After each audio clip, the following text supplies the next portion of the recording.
अचिंताय व्यक्त रूपाय निर्गुणाय गुणात्मने समस्त जगदाधार मूर्ते श्री ब्रह्मांडे नमः।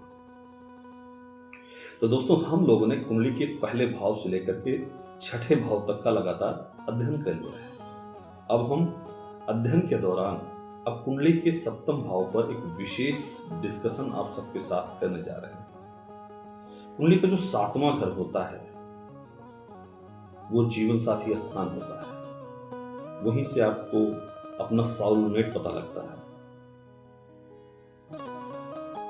एवं भावार्थ भावों फल के अनुसार आप यहीं से व्यापार को भी देख सकते हैं, क्योंकि 10th हाउस माना गया है। तो यहीं से आप चेक कर सकते हैं कि व्यक्ति का विवाह और व्यापार कैसे रहेगा। दोस्तों, आपने सुना होगा पूर्वज और अपने बड़े बुजुर्ग कहते हैं कि यदि व्यक्ति का विवाह कर दिया जाए तो वह काफी सुधर जाता है, और 90% के करीब ये कंसिडरेशन देखा भी गया है कि लोगों में एक सुधार आ जाता है। तो कहने का तात्पर्य यह है दोस्तों, कुंडली के सप्तम भाव से 7th house, it is the very necessary house. यह हॉरोस्कोप का तीसरा केंद्र घर है। इट इज द 3rd केंद्राज हाउस, और केंद्राज हाउस में जो 3rd हाउस है, मतलब जो 3rd केंद्र है, वो कुंडली का 7वां घर है। 7वां घर ही दर्शाता है कि आपका विवाह और वैवाहिक जीवन कैसा रहने वाला है। अभी मैं अपनी प्रीलिम्स के दौरान सिर्फ इतना ही बता रहा हूं दोस्तों, बहुत नीचे न जाते हुए सिर्फ यही बताऊंगा कि हॉरोस्कोप के 7th हाउस से आप विवाह की चीजों को देखेंगे और वैवाहिक जीवन को भी यहीं से देखेंगे।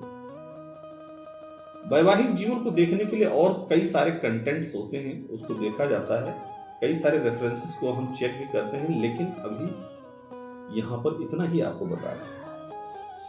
यह विवाह का घर होने के साथ पार्टनरशिप से संबंधित व्यापार का भी घर है।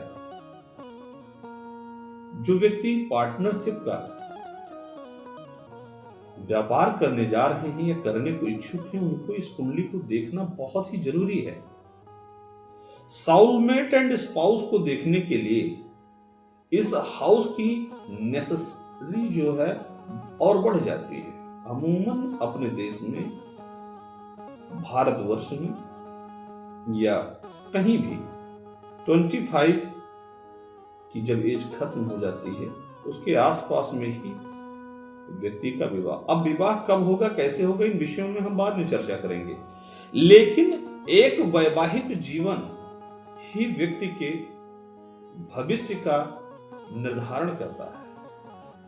यदि एक अच्छा जीवन साथी, कहा गया है एक सफल व्यक्ति के पीछे उसके जीवन साथी का हाथ होता है। तो विवाह और वैवाहिक जीवन के अलावा हम देखेंगे जीवन में पार्टनरशिप व्यापार को इसी हाउस से देखेंगे। दोस्तों, ऑडियंस का क्या हमारे पास सपोर्ट आ रहा है, यह भी हम कुंडली के 7th भाव से देखेंगे। And 3rd is necessary topic.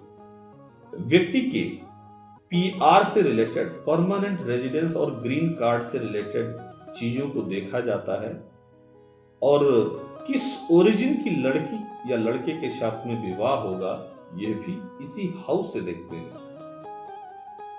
और इस हाउस के लॉर्ड की प्लेसमेंट से जेमिनी एंड मैदनी एस्ट्रोलॉजी के माध्यम से आप यहां तक वेरीफाई कर सकते हैं कि हमारा जीवन साथी हमारे घर से कितना दूर होगा, कौन से कॉन्टिनेंट से आपका पार्टनर मिलेगा।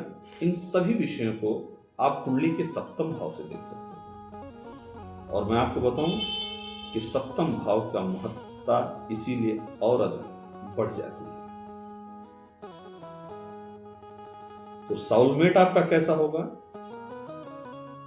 उसके साथ वैवाहिक जीवन कैसा रहेगा, पार्टनरशिप का व्यापार कैसे चलेगा, और कौन सी दिशा से और किस दशा में आपको जीवन साथी मिलने वाला है, ये सारी चीजें। दोस्तों, दशाओं का बड़ा रोल होता है किसी भी विवाह और वैवाहिक जीवन के लिए। तो जो नेक्स्ट क्लास हमारी चलेगी वो दशाओं से ही रिलेटेड रहेगी। अभी हम प्रथम भाव से सप्तम भाव की यात्रा कर चुके हैं। जब 12 भाव कंप्लीट हो जाएंगे उसके बाद दशाओं का भी एक बड़ा चैप्टर बनाऊंगा, उसको भी आप देखिएगा। थैंक यू सो मच दोस्तों।